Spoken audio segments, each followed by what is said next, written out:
Okay, hello booktube, Aaron here, hope you're doing okay.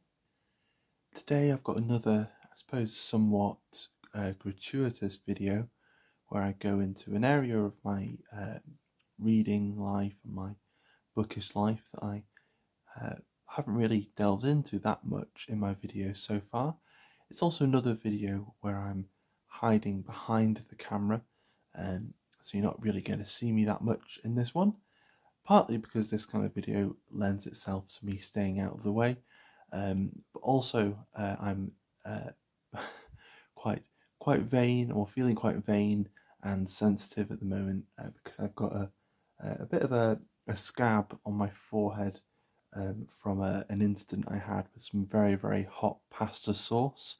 That's all I'm going to say for now. But anyway, this video is a look at my reading nook. And this is what you're looking at right now, the main setup, the main area where I do most of my reading, and I thought I'd give you a nice close look at it, and I'll go through it and I'll move the camera around a bit so you can see it a bit better.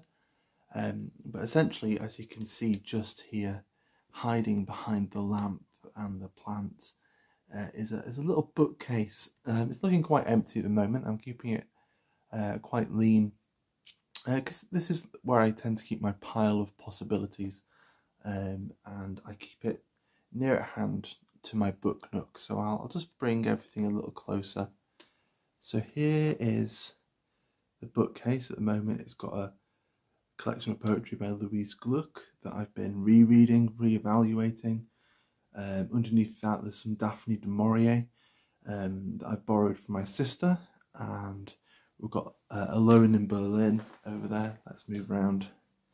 There we go. We've got Alone in Berlin, which I'm reading, and some Proust as well, which I'm slowly making my way through, but I haven't really touched in about a week. And so maybe at the beginning of a month, books I'm in the mood for and I'm considering reading that month, I'll just put on there. So it's not a normal bookcase per se. It's just to put little bits and bobs there. Quite often, as you can see just there's my glasses case. I keep bookmarks and notebooks and things on them.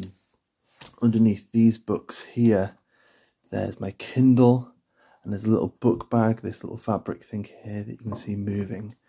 The obvious inconvenience about this, and the space here is rather constrained, is the fact that it's all hiding behind this lamp and this plant, and at least at the moment I haven't been able to work out a better way. I'll zoom out so you can see what it's all on. It's on this little sideboard thing here, and there's the TV, and there's a stereo and record player and stuff. So I don't really want to move that stuff on the other side too much. So this little bit at the end is really all the space I can work with, and so far I just haven't been able to work out an alternative that is really that usable. So that's one of the problems with the space at the moment, and I can't really think of a solution at the moment. Let's move on to sort of some other bits and bobs in the space.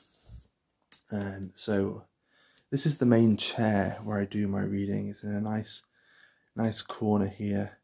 I've got a blanket draped over the top for if I'm cold. Haven't really needed that recently, and it's just a silly pernickety thing for me. But this cushion here, I like to keep it at the side, just so I can snuggle in to this bit of the chair.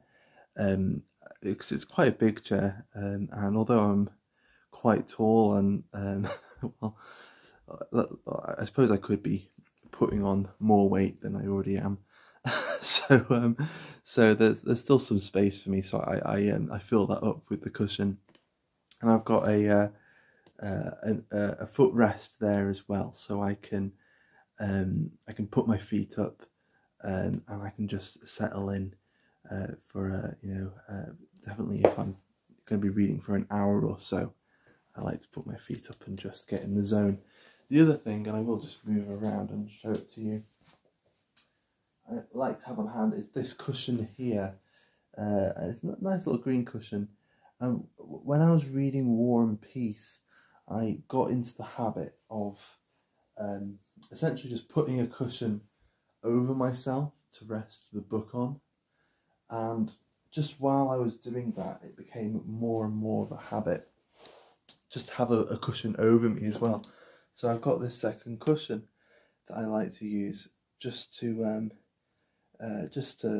almost like a blanket, just to put over my legs and rest the book on. It's quite odd, but it's just kind of worked out that way. And so that's the book nook. That's what I keep here. At the moment, my satchel's down there. It doesn't always live there. The only other thing I could possibly mention, if I move the footstool out of the way, is that underneath, I tend to keep, if I can find them, yes, I have like some notebooks, and I subscribe to some periodicals. So we've got the London Review of Books there as well, and I just tend to put things that I'm maybe going to pull out every now and then, but I'm not going to pull out too often, underneath the armchair. And that's pretty much it. So the main drawbacks, so we hinted on earlier, is the space for this area here with the bookcase. I've got a couple of coasters there, so I can put a drink there. That's okay so far. But yeah, definitely the lamp and the plant get in the way a little bit. And then there's also the distractions. So the TV is right there. So if someone else is here, you know, I don't live by myself, I'm married. So if Jasmine wants to watch TV, you know, and I want to read, I have to go, you know, I'll probably just end up watching TV with her instead of reading, since my main reading space is right next to the TV. The other thing I've noticed, the other distraction, it's not too bad, but sometimes it's, you know, just the way it is that the window is right there, and we don't have a front garden or anything. That window, you know, that goes straight out to the street, and so yeah, you know, sometimes there are noises, there are people walking past, and maybe people having some heated discussions, things like that, and so it can be a little distracting when reading. So they're the main drawbacks, but at the moment I'm in the process of putting together a new book nook. It might not be quite as cozy, and you know, it won't be in a little corner like this, but it might be a little more tucked away, and I might be able to get a bit more solace and solitude there, and not just me. It's you know, for anyone who wants to use it when they're in the house. But we'll see how that goes. I'll fill you in on it soon. But there we go. That's my reading nook for Nooktube. And yeah, I don't know. So far, the only person I've seen who's done this is Steve Donahue. Haven't noticed anyone else do it. Maybe I'll have to do a little double check. But I'd love to, you know, just being nosy, I'd love to see your reading nook. But yeah, here's my one. It's really just the line between a little shabby, a little bit messy, but you know, everything still has a bit of a place. So there we go. Thank you very much for watching, and I'll see you very soon. Bye bye.